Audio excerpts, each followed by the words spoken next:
Hello everyone. Wanted to do something a little bit different than my usual combat PvP minigames, so we're going to be doing Build Battle. Listen, I just wanted to be creative, okay? I need you guys to support my creative dream. Sorry, after that breakdown.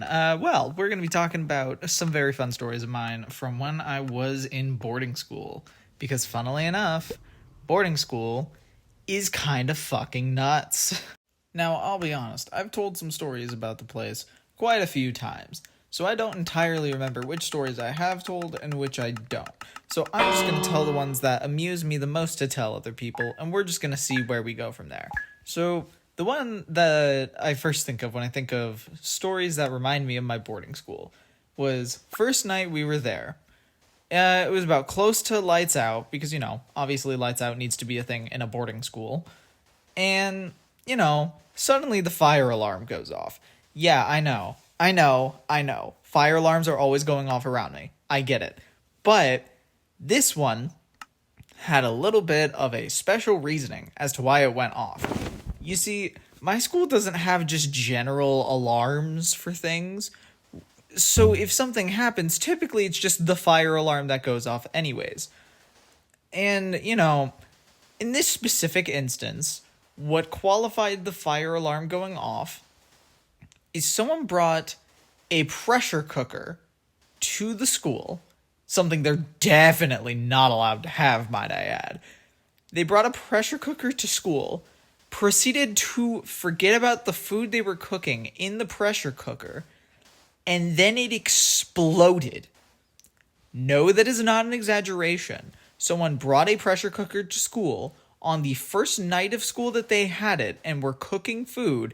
The pressure cooker exploded and set off the fire alarm, meaning we all had to get outside the dorm. We were all in our pajamas, by the way. Either that or, we had a robe on for showers, because some people were taking showers.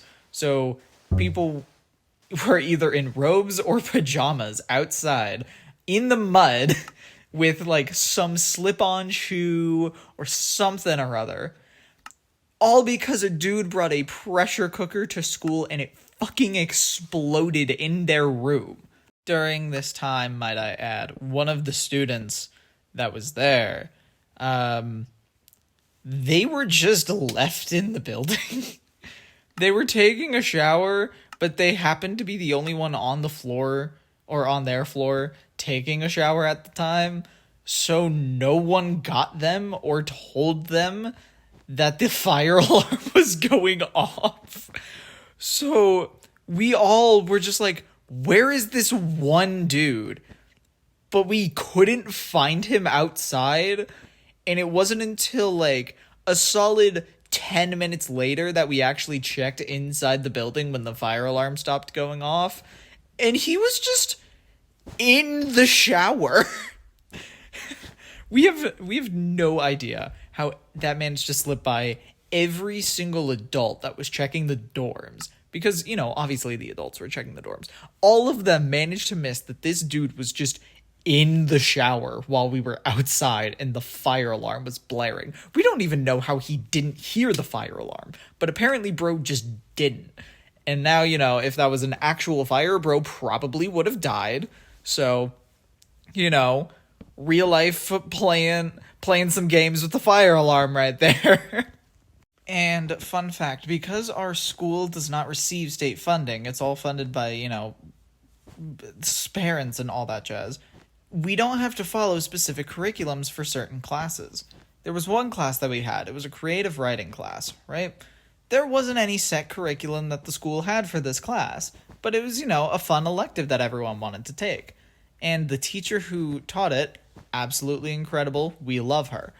She thought a great way to teach us about character design and character arcs and character growth was to let us play D&D. That is not a joke. There was a semester-long D&D campaign every Friday that we would play. And let me tell you, when I say there is a reason only juniors and seniors take this class. It is because everyone underestimates how much fun it fucking is to play D&D, especially for a grade. Like, this was the best thing for me specifically because Lord knows I love making characters.